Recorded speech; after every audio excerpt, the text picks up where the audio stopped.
Hey, and welcome to the Wrap Up Live. This is the official Raptors Republic Live post-game show and podcast where we recap, we dissect, and we have some fun talking about the latest Raptors game you just watched. I'm your co-host, Sahal Abdi. I am here with my co-host, Oren Weisfeld. So we are doing a duo pod today. This live show is produced by none other than our guy, Kian Haddad. And tonight, Wednesday night, your Toronto Raptors defeated the San Antonio Spurs it was a big one. It was a blowout, 143-100. That brings the Raptors record to 5-3 in the NBA season. And last but not least, if you love the Toronto Raptors, do us hardworking individuals at Raptors Republic a favor and subscribe to the Raptors Republic YouTube and the Rapcast podcast channel wherever you're watching or listening.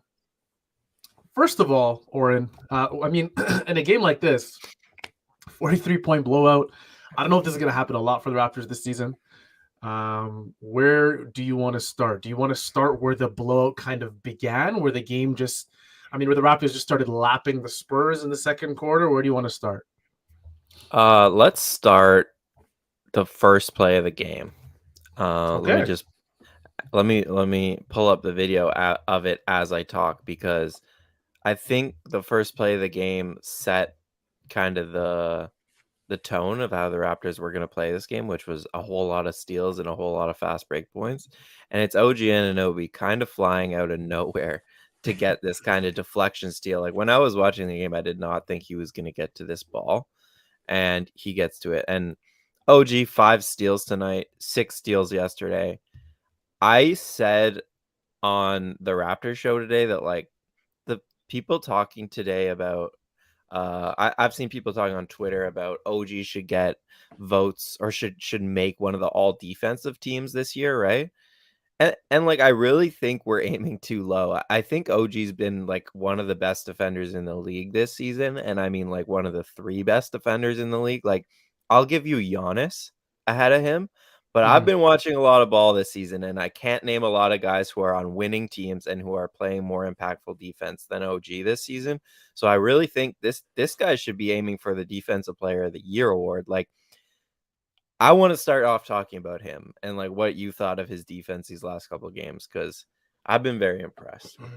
Yeah, I have some bad news for you, Oren. I think I've run out of adjectives for OG. I'm also running out of meme material because I likened him to a dragon in Game of Thrones the other day. Did you watch on House Monday of the night. Dragon? I do, and I finished. We should just talk about this. Let's do a House of the Dragon show. We should we should just do a recap, season 1 recap. I won't okay. It's just, there's no more words. Like, what do I say about OG? He's so impactful defensively, and the defensive assignments he's being given by Nick Nurse is it's tough. He's being thrown on. If you go back to Monday night, he's being thrown on Trae on one possession, DeJounte Murray another, and the Raptors, we all know they love switching. So there were plays Monday night and honestly tonight as well where he was guarding 3 or 4 guys in one possession. The switching is crazy. What are you supposed to do? I made a joke, I think it was last night, where if you're playing the Raptors and you have, let's say, hypothetically you're being guarded by Chris Boucher, right? The length is going to bother you if you're a wing, right? And then a switch comes and there's Pascal Siakam.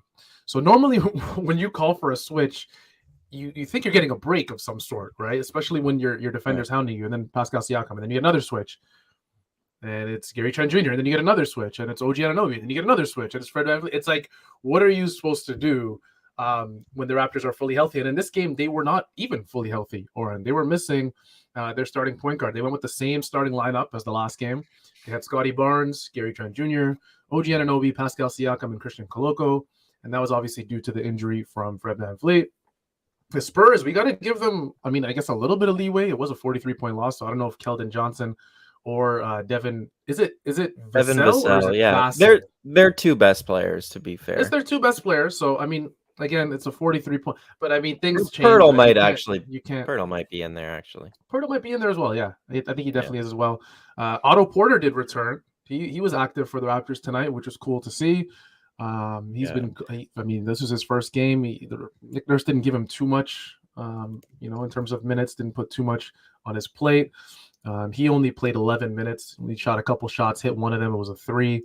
But yeah, I mean, I guess general notes is walking into this game, the Raptors were playing a Spurs team that, I mean, they're 5-2, 5 wins, 2 losses. This isn't a team that many people thought were coming into this game and were going to tank for Victor Wembanyama or Scoot Henderson, or whoever else, the teams want to tank for this season. They are a team that was playing extremely hard. 5 wins and 2 losses. I know we're only 7 games in. I mean, now it's 5 wins and 3 losses, but it's tough regardless to play a team like that. And a lot of that had to do, I was doing just a little bit of research on the Spurs and what made them 5-2 leading up to this point in the season. And I realized that, they're playing that old Spurs basketball up until this point. They rank 3rd in the league in passes per game as a team. So you're starting to see that everyone's, getting involved with the Spurs. They don't really rely on their all-stars to manufacture most of their offense, kind of like the Raptors do. Today it was more balanced than anything. It was a 43-point win. So you're going to see Delano Banton and everybody get an opportunity to play. But generally, the Raptors do rely on Siakam and Fred and OG and Gary for a lot of their scoring. Whereas on the other side for the Spurs, you have Greg Popovich, who leans on kind of like a spread the wealth approach. But I got to give both coaches credit. They're both maybe 2 of the top, 5 coaches in the league, Nick Nurse and Greg Popovich. And one thing I found really cool, right? Because I'm going to be honest with you guys, there's not much to talk about in a 43-point win. There's not a crazy amount to talk about, but what I did find interesting, there were a couple of interesting kind of philosophical similarities and differences between the Spurs and Raptors heading into this game. Like I said, they one team kind of passes the ball a lot. They rank 3rd in total passes per game for a team, and then the Toronto Raptors, on the other hand, rank 28th. Right, so the Raptors are a team that, a couple passes in a possession, in a half-court possession, and it sticks to one guy, whether it's Gary Trent Jr. or Pascal or whoever, and then it's a lot of just drive and kick and shoot, or give it to a guy again like Siakam or Gary Trent and go get us a bucket. The Raptors record, 200? I wrote this down, 276.6 total passes a game. That's 9th fewest in the league. Well, I think I said 3rd most the Spurs have, and they have the 6th most. So it's cool. It's cool to see. The pace is very different between both teams. I believe the Raptors rank 28th in pace, and the Spurs are 3rd. That's probably going to change, though, Warren, because from what I've seen in the Raptors and Monday night versus the Hawks and then tonight as well, they were pushing the pace like crazy, especially in that second quarter. And then the game just broke open. Yeah, pace is a weird stat because it measures how long the offense takes to score on you as well when you're playing defense. And so the Raptors have a really slow pace because they make offenses take so long to get off a shot on the defensive end that it messes with their pace numbers. But as an offense, the Raptors are a really quick team, like scoring in transition a ton. But I wanted to go back to OG because I just wanted couple things with him. The first one is that when you watch guys, like you were talking about the switching, right? And when you watch guys have OG on them, like the best players in the world we've seen this season, whether it's James Harden or whoever it is, these guys want OG off. If you just going forward, watch how often the stars, especially as the game winds down, how often they try to get OG off of them for a screen. And you're right, the Raptors have a lot of length, but they'd still rather that Boucher length or Fred or Gary rather than OG, because OG is bothering them so much. And I thought what Kayla said on the broadcast was interesting too, about OG having somewhat of a, I forget the word she used, but a booklet of all the plays that other teams run and all of the moves that a lot of the star players have. Because when you talk to NBA players about defense and the biggest learning thing, it's always learning habits and learning moves. And so I think for OG, he's just now been in the league long enough, because it's a fair question to be why is he just better at defense all of a sudden? Who makes a jump like that over the summer? I think it's the more you play in the league, if you really study the film and really learn guys' tendencies, that's how you get better at defense. And that's why I think OG has taken a step this year, just because he knows what guys are trying to do and what teams are trying to do on a team level. And that's why he's jumping passing lanes. Like, he knows the play. A lot of the times he knows where the ball is going, and that's why he's getting 5 steals a game. So I just wanted to say that on OG before we moved on. And he's getting down and dirty for a lot of these steals. I've seen a lot. I think I've seen probably as many OG dives for the ball this season as I might have seen all of last season. I mean, it's incredible. Mm-hmm. I think I read in the last, what was it? It was 55 minutes up until I think it was the mid third quarter or early third quarter. In 55 minutes, OG had 11 steals. Like, that is insane. And I don't remember, to be quite honest, because I'm going to be honest with you, Oren. It's tough. It's tough to stay interested in a game where the Raptors are up so much. It's the Cavs Boston game at the end there. It's tough. It's tough. So, especially when Siakam and OG and all those guys sit, and then it just becomes just bench versus bench, and let's just try and hold on to the lead as much as we can. But I mean, yeah, OG, we were coming into this season, all of us, myself, you, Aiden, Kyle, we were all talking about how OG should aim for an all defensive, team placement this season. And I think there's a lot more to that now. I think he's, like you said, I mean, if he keeps this up, and it's tough to keep this up because he quite literally looks like one of the best defensive players in the league. If he keeps this up, he's going to be in contention for Defensive Player of the Year. I mean, the season ends today. He's in that discussion. So we'll see. And I am probably as confident as ever, Oren, that we will probably, barring anything crazy, we'll probably see OG kind of make his first all-defensive NBA team if everything goes right for OG this season. I think no Raptor has ever made an all-defense team other than Kawhi Leonard in the year that he played like 60 games, and it was basically like a superstar award, Yeah. So, yeah, he deserves it. I have a question, though, that I've been thinking about. And it might be obvious, might not. Like, who do you think has been better this season, OG or Scotty? 8 games, it's early. We're not trying to make anything crazy, but like obviously OG, his offense has come and gone, but the defense has been there, whereas Scotty kind of level at both ends, I would say. But yeah, who do you think has been better? It's tough because it's almost two guys. Like, I mean, for OG, a lot of his best games have came. It's kind of been like spread out for him. We've seen all defensive performances in almost every game for OG. Whereas with Scotty, he was struggling a little bit offensively when the season began. Now that he's kind of not just in a different role, but the fact that Nick Nurse is really preaching to push the pace. The Raptors don't like being in the half court all the time because they realize that shot creation comes a lot tougher for them in the half court. Just like I guess it's a general rule for NBA teams. The more you can push the pace, I mean, the better. We saw Kyle Lowry. People would always wonder why Kyle Lowry, when I talked about this, early in the season as well, why Kyle Lowry on every inbound for the Raptors is trying to get the ball as fast as possible from the referees and trying to inbound it and push it and trying to get the defense off balance. You hear Jack Armstrong talk about it as well on the broadcast team. He says it all the time. The Raptors are always trying to get teams off balance and not set defensively because in the half court, they struggle. Last season, we watched the Raptors struggle all year in the half court. And this is a really good, I guess, opportunity. I'm going to answer your question. Yeah, the answer for me, the quick answer for me is OG, right? For me, I think Scotty, with the way he started the season, I kind of had him in that precious category where I was like, Scotty, there's been some people talking about how you would take such a large step. And, I wasn't buying into the full out Scotty's going to be LeBron James or Giannis in the second season. People expected a lot. Rookie of the year, one of the better players on the team.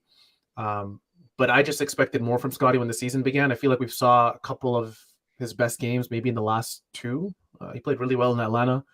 And then obviously in San Antonio, played well, or against Atlanta, I should say. And then obviously in San Antonio, played really well as well. OG, I think, has just been so consistent, though, man. I know offensively he struggled to begin the season a little bit, struggled to kind of find his role. But man, oh man, when this guy can really assume his role on offense and just really stick to being the best defensive player on the team, the sky is the limit for OG.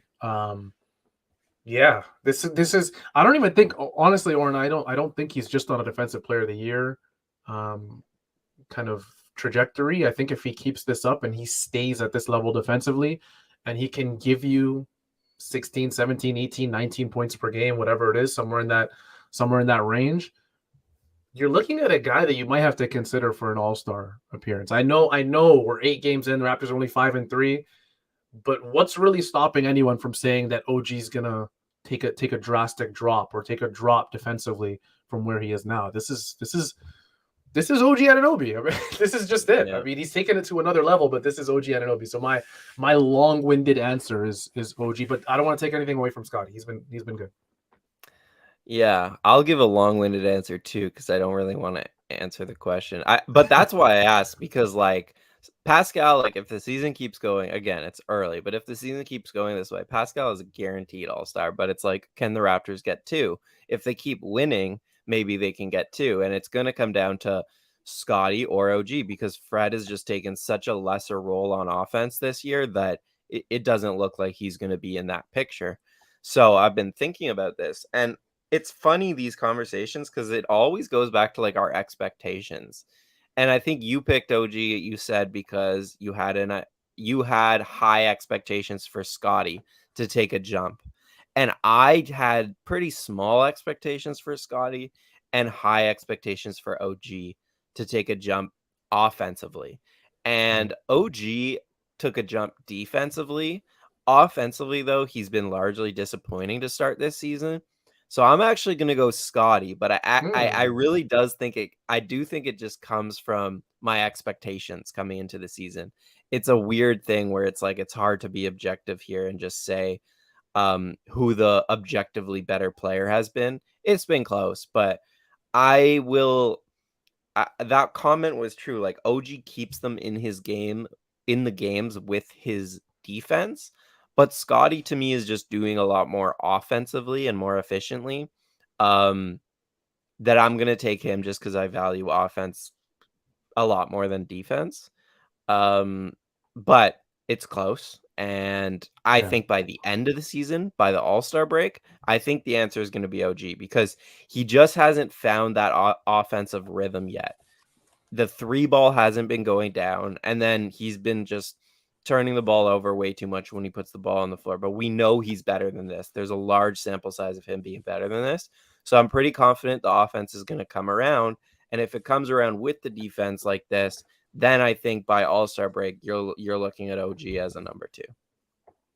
Yeah, I mean, that's going to be one of the cooler storylines to follow in this season for the Raptors. Can they get that second All-Star? Is it going to be Fred? Is it going to be OG? Is it going to be Scotty? It's cool that they have 3 kind of legitimate candidates. Like, what other team in the league can say that they have one guy who is quite clearly going to be an all-star? Pascal's in MVP. We haven't even gone to Pascal yet. He's an MVP conversation for me. Like, he's in that, which is insane to say. Like, I'm still shocked to this day, Oren, that we watched Pascal's journey, starting with the Raptors, the 905, making his way up as a backup, rotational big, becoming a starter, in that championship run, making a name for himself in the finals, coming back, all-star.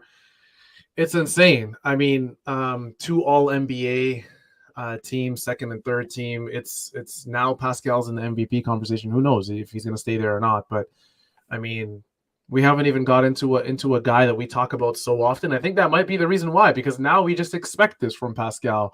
He was 10 for 19 in 28 minutes. He was a plus 26. He had 22 points, 11 assists, 10 rebounds. A lot of people were irritated at the fact that they thought Nick Nurse was going to sub out Pascal before he hit that triple-double and got that last rebound. He got it. So, I mean, 22 points, 11 assists, and 10 rebounds in 28 minutes. You can't really get much better than that in a plus 26. It doesn't really get much better than that. Gary Trent Jr., I think, had a fantastic game as well. But one guy, Oren, and this is why I want us to focus on the second quarter where things unraveled for the Spurs.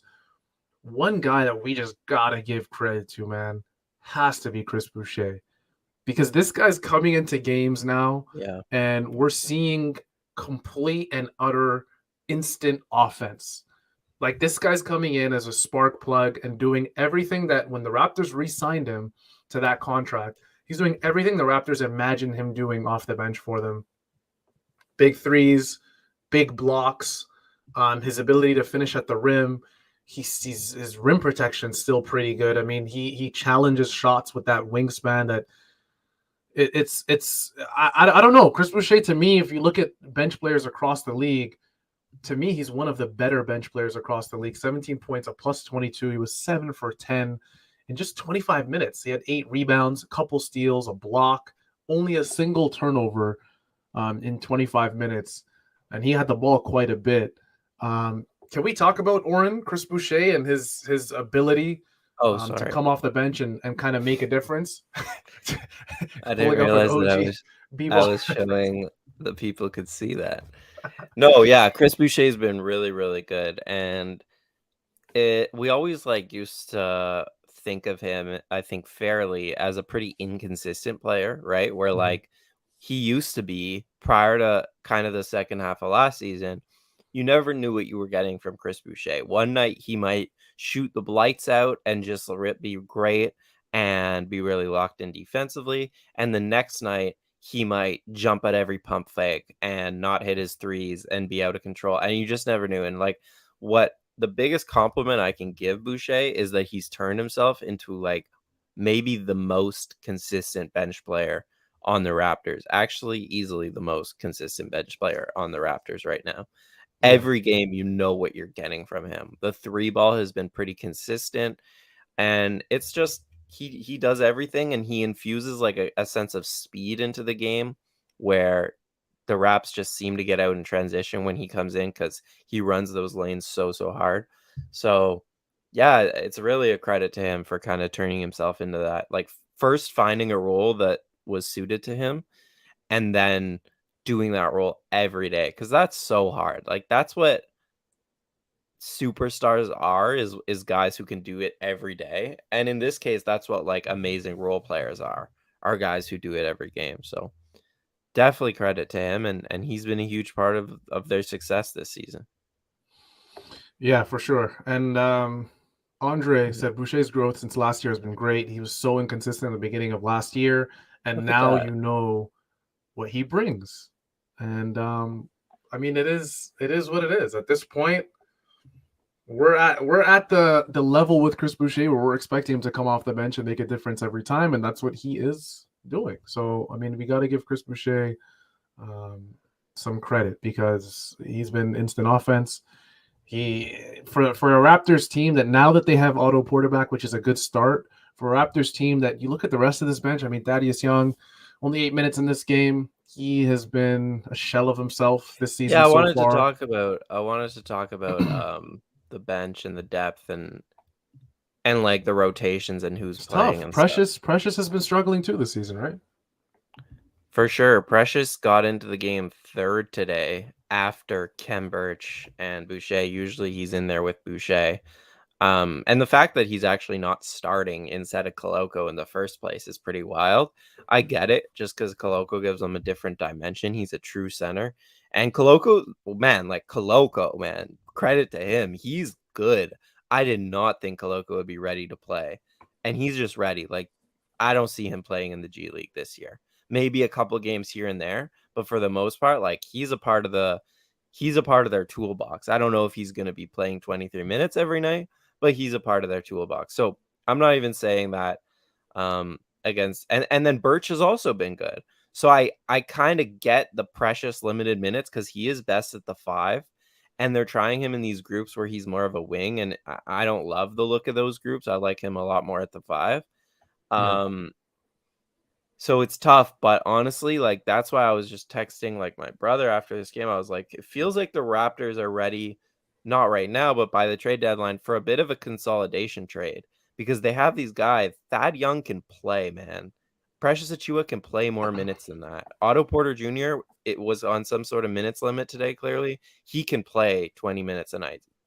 Banton and Flynn, those guys, one of those guys should play. So it's at a certain point, I mean, this is a credit to the Raptors. This is a good thing. I feel like their depth has built up to a point where they're actually ready to make a consolidation trade where you trade 2 or 3 guys for one upgrade and you still have depth. Because I don't like the fact that Thad Young isn't playing after we traded for him last season. I don't like the Precious Achiuwa is not getting that many minutes when you're trying to develop him. So that's kind of where I'm at.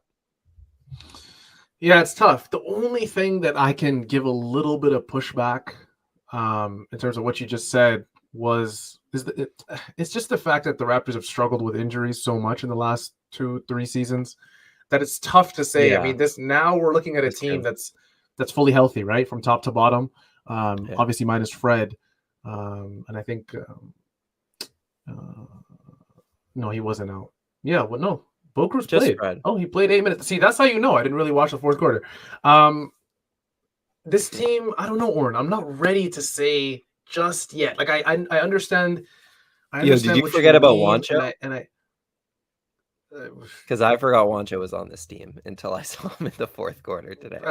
I mean, I said I called it before the season started. There's going to be, I mean, we're not going to see him for 3 or 4 games.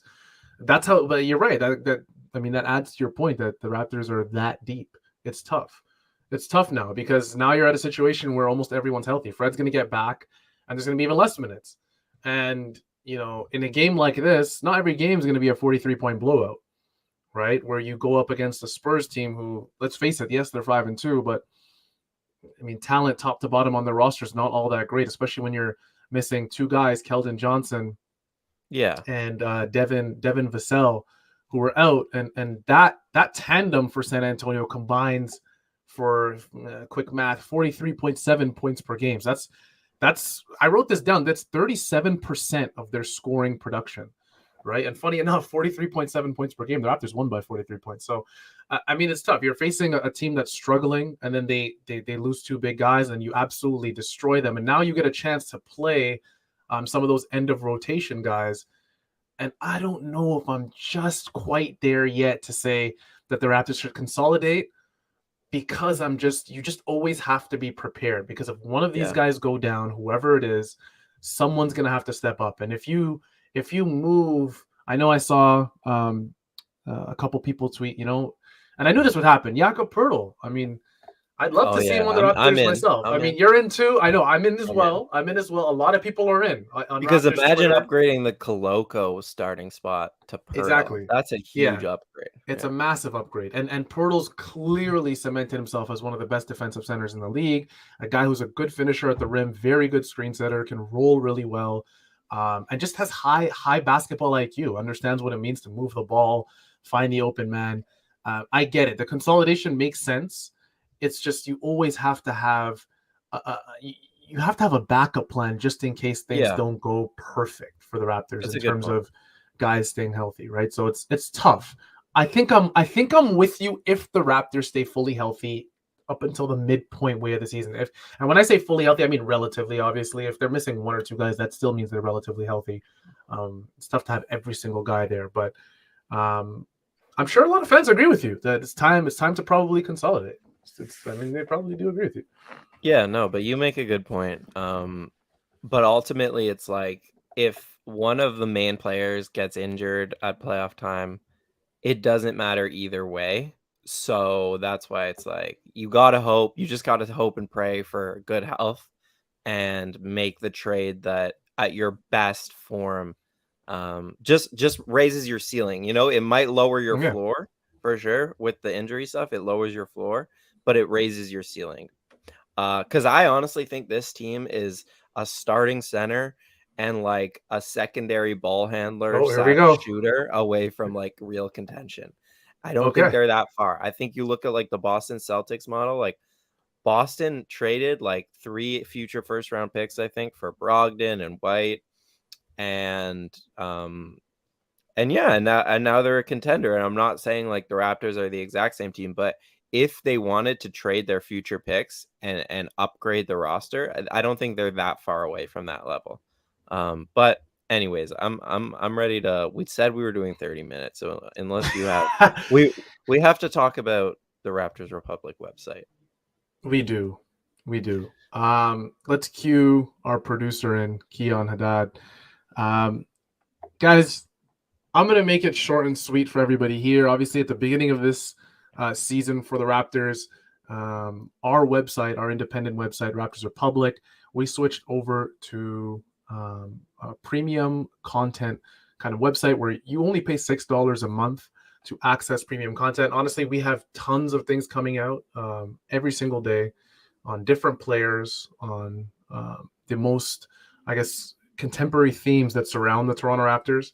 It's great stuff. I mean, whether it's from guys like Samson, Oren, Aiden, anybody on our team. I mean, it really is incredible, and we do this because obviously you see at the top it says support independent journalism, and it's tough. It's tough to operate a website and constantly churn out 100% free content, and then also have people trying to make a living, right? So we've moved to kind of, like I said, premium content for $6 a month for Raptors Republic.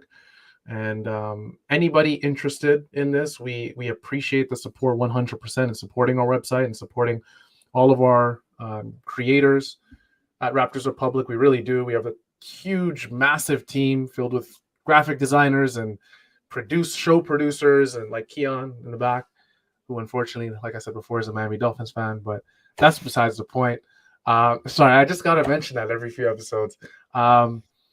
We appreciate your support, everyone who has subscribed and is paying that fee per month. We really do appreciate it. We don't get a chance to say that very often. I think this is our first opportunity to say this on the Wrap Up Live post-game show and podcast. Yeah. So we really want to thank everyone who subscribed so far. And if you do enjoy Raptors content, it's there for you. I mean, a lot of the content that we still produce for Raptors Republic is free. Not everything is premium content.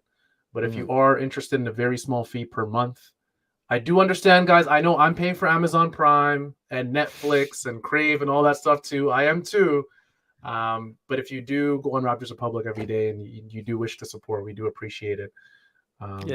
You'll learn a lot about the Raptors if you do, because most of the premium content is stuff that video stuff and X's and O stuff, and it's just really smart stuff. You'll learn a lot. Ton, like every day there's like sometimes like 5 pieces a day. I've honestly, like, when you look at the landscape right now, like not many places are doing it at the level of quantity or quality of Raptors Republic. So check out the website and then see for yourself if you want to subscribe. All right, that was great. Great plug. Check that off. I don't know if we're going to do that every single episode, but honestly we should, because honestly, we I don't think, Oren, we say enough how kind of grateful we are to not just the viewers and the podcast listeners, and not just for Wrap Up Live as well. I mean, we're talking about Confederacy of Dunks, we're talking about Samson's Reaction podcast, everyone who supports Raptors Republic, whether it's on a singular level. Whoa, almost lost my tongue there. Whether it's on a singular level or just, I guess, on a group level, we really appreciate it. So we can't say that enough to all of our subscribers. Moving on really quick. I mean, is there anything to move on to? Yeah, we just got to do the tax, man. We got to shout out Can-Am Tax and then do and then we'll get out of here. Yeah. Good point. Shout so out you guys to can see Kian for reminding me of that. You guys can see at the top of the screen, canamtax.com. You can call them at 416-243-2912. They have sponsored our show from last season. Now they're sponsoring again. So obviously we're doing them a favor, just as they are for us. We are naming our Taxman Player of the Game, and that not only is always, like, Oren, we like I said, we changed it up. It's not always the best player. It's not always the best player. Yeah. I actually want to shout out someone. Do you have anyone in mind? Hear it. I want to shout out someone go ahead. Who I don't give a lot of love to, and who we haven't talked about him today, but I'll give it to Gary Trent Jr. He had a really good game. 9 of 17 shooting, efficient night. He poured in 24 points and was a game high plus 35 tonight. And yeah, I mean, when he's that efficient from the floor and he's just playing within his role, really nice player. And I think especially when Fred is off the floor, you really need Gary's ball handling and scoring. And you really saw that today. You needed him. So, shout out to Gary Trent Jr. He was big on the scoring side tonight. And yeah, taxman of the night. Well deserved. There's probably 5 or 6 guys we could have chose that I wouldn't have had a problem with. Gary Trent Jr. definitely deserves it. Hernan Gomez. Chris Boucher deserves a shout out. We already shouted him out as well. I'm excited. I'm excited because Oren, when Fred comes back, we're looking at a fully healthy Raptors roster. Like I said, Otto Porter's back. Let's see who stands out. Oh, maybe we see Precious get a little bit more comfortable. We are 8 games into the season. Your Raptors are 5-3. Hopefully we see a Raptors team that kind of shakes off all of the rust. We're 10% into the season so far, and things are starting to pick up. The Raptors look like a team that nobody wants to run into. And then, yes, they played the Spurs, but Friday night, Oren, it gets tough because they have the Dallas Mavericks, and we talked about MVP candidates. No, Luka Doncic. That's why it's a good game, because this is how you set the early season MVP narrative. Pascal goes in there. He's better than Luka. Everybody sees it in the States, and they go, maybe the MVP favorite of the preseason isn't really the MVP. And so that's how we get the narrative and the propaganda started. So hopefully Pascal goes in there against Dallas and has a good game. Hopefully. We'll see. We'll be back to recap it regardless of if he does or not. Yes, absolutely. And before you guys leave us tonight, we need you to subscribe to the Raptors Republic YouTube as well as our podcast channel, The Rapcast. This was the wrap-up, your official Raptors Republic post-game live show where your Raptors defeated the lowly San Antonio Spurs 143-100, bringing the Raptors record to 5-3 on the NBA season. This live show was produced by the man behind it all, Keon Haddad. You haven't seen him yet, but he is saluting everybody watching and listening. We'll see you guys all Friday night. American Airlines Center versus the Dallas Mavericks, and probably the most fun player to watch in the league, and Luka Doncic, one of the easily right up there in MVP. Shai Gilgeous-Alexander, fun. Okay, yeah, he's there too, and it's like the bingo is checked off now with Oren, because Shai gets mentioned. God, I did not know that. Yeah, I did not know Luka was averaging 36. Hey. That's wild. Hey, I told you he's up there in the MVP rankings. It should be a fun one. We'll see you guys all Friday night. Enjoy the win and enjoy your Wednesday night, and enjoy Joni, Oren's cat, as well. Take care and good night.